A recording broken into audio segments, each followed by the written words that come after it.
Então vamos lá, o que é a célula? A célula é a unidade fundamental dos seres vivos.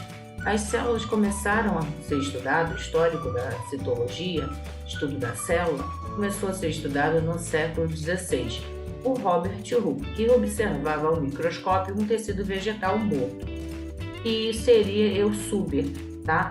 A cortiça, você já deve ter visto rolha de garrafa de vinho, rolha de cortiça. Ele pegou esse tecido que se encontrava na natureza e olhou um microscópio rudimentar. E ele viu que tinham bolinhas, e essas bolinhas formavam unidades, que seria a célula. Aí depois, Lewandowski observava micro-organismos ao microscópio também. Isso já é no século XVII. Depois, no século XIX, Schouten viu todos os vegetais eram feitos por células. Então aí já não tinha mais aquela questão de só animais ou micro-organismos serem formados de células. Outros organismos, como os vegetais, também possuíam células. No século XIX,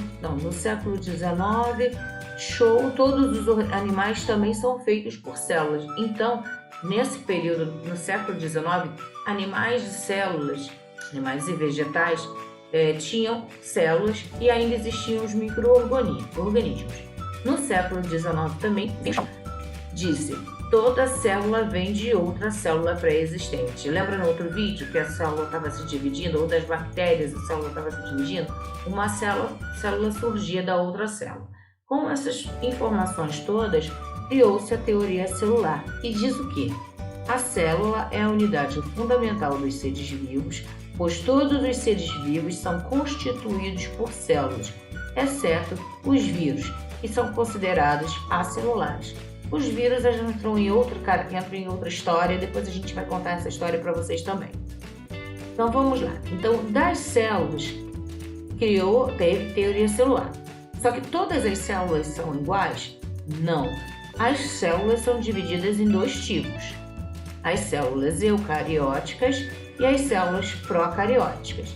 Então, as células eucarióticas são mais desenvolvidas do que as células procarióticas. Então, vamos primeiro na célula procariótica.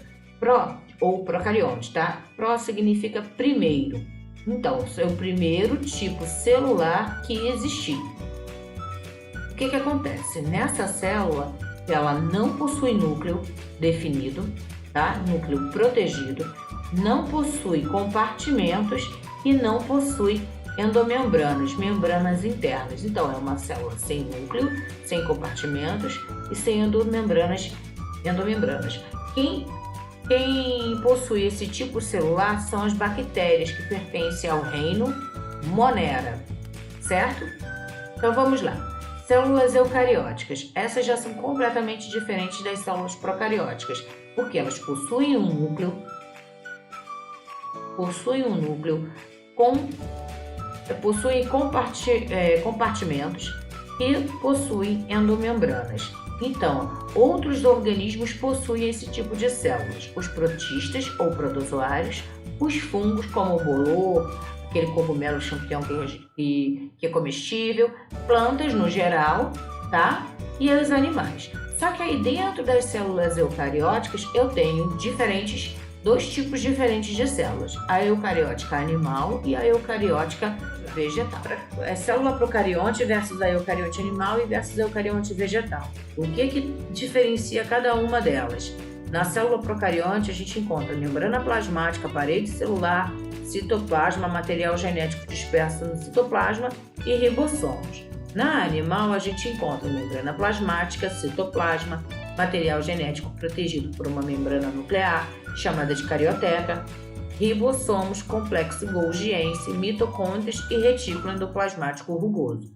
Então, você percebe que a lista da célula animal é bem maior do que a lista da procarionte.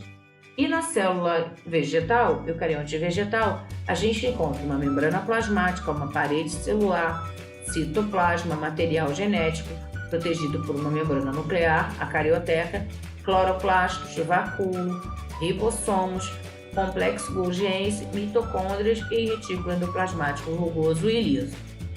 Então a listinha da célula vegetal é maior ainda. Se você prestar atenção, é uma célula eucarionte animal. Aqui, a delimitação da clara é a membrana plasmática, a clara em si é o citoplasma e a gema ela é protegida, né? O núcleo celular, a gema, tem uma membrana que é a famosa carioteca, que é a membrana nuclear que protege o material genético do ovo. O ovo ele é posto pela galinha, então o ovo é uma célula animal da galinha, certo? Então aqui a gente consegue perceber bonitinho, perfeitamente as estruturas identificadas aqui. Se você chegou até aqui e não está capotado que nem esse cachorrinho, parabéns para você. Muito bem. Beijos e tchau!